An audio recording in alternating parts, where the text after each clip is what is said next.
Todas son misterios para el escritor mismo. Yo no soy un escritor muy racional. Las cosas las dejo que vengan como son. Nunca planeo una novela. Nunca sé realmente hacia dónde va, quiénes son los personajes. Lo voy averiguando conforme le escribo. Que para mí es muy divertido porque escribo como lector. No sé qué va a pasar, entonces me emociona hasta con lo que pasa en la novela como si yo no supiera qué va a pasar. La novela original, yo pensaba hacer 5 o 6 segmentos que hablara de las extrañas en diversas épocas y en diversos eh, países. Porque las extrañas es un tipo de seres que solo aparecen cada 300 años. O sea, de las diferencias físicas es el ser más diferente que hay. Es casi, se podría ser hasta mitológico. Son reales, pero ha habido 10, 12 individuos como en la historia, por lo menos en los últimos 3000 años. Yo quería hablar de uno de ellos en Mongolia en el año 900, que va a ser sobre guerra, las extrañas en la guerra, luego en Noruega en 1400, que eran las extrañas en la religión, en Inglaterra en 1781, México y Estados Unidos, México contemporáneo y Estados Unidos contemporáneo. Y escribí 50 páginas de la de Mongolia, como 30 de la de Noruega, 70 de la de México, y de pronto la de Inglaterra se convirtió en la novela. Y me di cuenta que si quería hablar de las extrañas en esa época, tenía que hablar de medicina y de ciencia. William Burton, el personaje, es el primogénito de una casa noble, por así decirlo. Es un linaje que tiene 10 siglos, entre los cuales los primogénitos siempre han sido los que gobiernan las propiedades y la fortuna y tratan de acrecentarla y se convierten en los patriarcas y sus mujeres las matriarcas, y ellos están educados a ser atendidos, no a atender. Por eso cuando él, por circunstancias, dice yo quiero ser médico, le dicen pero son sirvientes, no son gente que está a nuestro servicio, tú no vas a trabajar al servicio de nadie, vas a ir tú a correr en la noche a atender un parto o arreglar los sofocos de una vieja. No, tú estás educado para gobernar, para ser un hombre de poder, no un tipo que atiende a los demás. William Burton, el personaje, a los 15 años su padre le dice vete a recorrer las aldeas de la propiedad para que los pobladores sepan quién va a ser quien gobierna.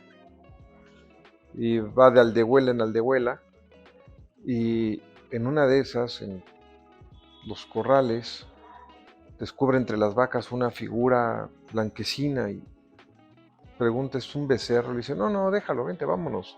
Dice el administrador de la propiedad. Brinca las trancas y camina hacia ese ser y se da cuenta que es un ser humano contrahecho, que está desnudo, encadenado.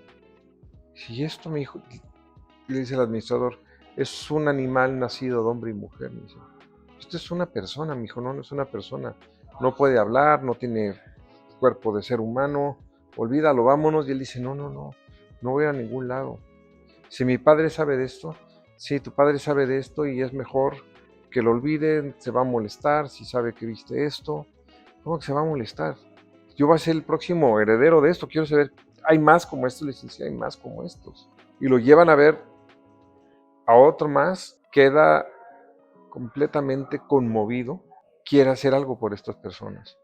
Y se da cuenta que la medicina es el único camino para ayudarles, y por eso le dice a sus padres, quisiera ser médico. Y ellos le dicen, pues como quieres ser eso, te desheredamos, te vas de la familia, no queremos volver a saber de ti, cuidado y te acerques de nuevo a la propiedad. La ciencia con buenas intenciones, porque también hay ciencia manipulada y hay ciencia vendida y hay ciencia que miente, pero la ciencia de verdad, la que tiene un genuino interés por divulgar el conocimiento, siempre se va a enfrentar a dudas e incertidumbres que vienen de muchos lados. Posiciones políticas. Por alguna extraña razón, La derecha ha visto como una oposición a la ciencia como un valor político, lo cual a mí me sorprende porque de pronto la ultraderecha o la derecha más dura encuentra en la negación de la ciencia su razón de ser. O cuestiones religiosas. Yo no me hago esto porque mi religión no lo permite. ¿Y dónde lo dice? No sé dónde lo diga, pero mi religión no lo permite. Lo diferente en un mundo donde casi todo es abstracto, te obliga a retraerte a tu tribu, a lo que soy yo y a lo que me define, y por lo tanto lo diferente me amenaza. Y más cuando es una diferencia física o intelectual, ya no hablemos de diferencias sexuales, pero las personas que tienen una diferencia física o intelectual han causado resquemor siempre. No hay vías reales de entendimiento aún con esas personas que son diferentes. Hay sí mayor aceptación, hay sí una infraestructura más al servicio de esas personas diferentes. Por ejemplo, rampas en las calles para las sillas de ruedas, escuelas especiales para estimular a quienes tienen una inteligencia disminuida. Aun cuando se hacen esfuerzos, la mayor parte de la gente no sabe cómo reaccionar frente a las personas diferentes. Cuando una cría nace diferente, o las madres los matan, o los abandonan, o algún miembro de la manada, hato, piara, parvada los mata. No es solamente la naturaleza humana. Hay que entender que nosotros también somos biología. No podemos permitir que la biología termine por rebasar el humanismo. El humanismo significa superar lo biológico para crear nuevas formas de empatía y de diálogo. Entonces, lo que hace la novela es cómo se crean esas vías, cómo podemos contribuir a mejorar la vida del que es distinto a mí. Me impuse la regla de que fueran solo palabras de 1790 hacia atrás, porque eso le va a dar una sensación de novela del siglo XVIII. Claro, me metí en problemas porque hubo un momento en que describí a un personaje como un optimista compulsivo y ninguna de las dos palabras existía. Entonces, ¿cómo puedo hablar de un optimista compulsivo? A mí no me gustan los sinónimos. El sinónimo de optimista es esperanzador, o es alegre, o es positivo, no es optimista. Compulsivo es apasionado, que tampoco se puede utilizar, o apasionante, que tampoco se podía utilizar porque no existían. Entonces eso me obliga a rehacer el lenguaje y al momento de rehacerlo te empieza a dar una cadencia distinta y esa cadencia distinta espero que el lector lo haga sentir que está en otra época. A mí me parece, como lo dices, apasionante y emocionante tener un reto de este calibre, porque tampoco uso las palabras que, porque, aunque. Entonces, hace el ejercicio. El hombre que vivía al lado de mi casa, que gustaba de maltratar a sus hijos y por lo que lo detestábamos, ya con eso, quita esos tres qués, me obliga a usar otra cadencia y quiero que esa cadencia se sienta de esa época y de ese país. Mira, yo creo que lo que están escribiendo varias mujeres es muy interesante. En México, Almadilia Murillo, Carla Zárate, Ligia Urroz, Guadalupe Nettel, Fernanda Melchor, están escribiendo cosas muy interesantes. Tamara Trotner, en Argentina María Gaincia, Selva Ahumada, Samantha Schweblin, Mariana Enríquez. Entonces creo que se está haciendo literatura escrita por mujeres muy interesante, que vale la pena seguir. Y de los hombres, para mí siempre Pedro Juan Gutiérrez es alguien que leo, cualquier cosa que él saque la voy a leer. Álvaro Enrique también es un escritor que me gusta mucho.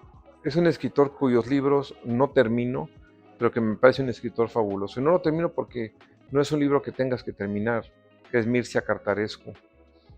Mircea creo que pues no está contando una historia, Es un aparato de lenguaje brutal, poético, y no necesariamente tienes que terminarlos para darte cuenta que es un escritor brillante. Y estoy leyendo ahorita a un jovencito senegalés. Bueno, jovencito, para mí es un hombre, pero escribió cuando tenía como 28 años, que se llama La recóndita memoria de los hombres. Premio Goncourt, él es senegalés y me parece muy buen escritor. Por ejemplo, Rimmel y Llegada a la hora de Carla Zárate. Somoza de Eligio Ross me impresionó mucho, aunque ella es mexicana nicaragüense. Nadie nos vio partir de Tamara Trotner. Chicas muertas de Silvia Almada. Pájaros en la boca de Samantha Schweblin. El cuerpo que habito de Guadalupe Nettel. Cuentos de maldad y alguno que otro maldito de Almadelia Murillo. Temporada de huracanes y Paradise de Fernanda Melchor. Esos son libros que a mí me parecen que son brillantes. Shakespeare, Faulkner, Rulfo, García Márquez, Vargas Llosa, Baroja. Vuelvo a ellos de manera recurrente. Conrad también me parece brillante. Stendhal, Dostoyevsky, Tolstoy.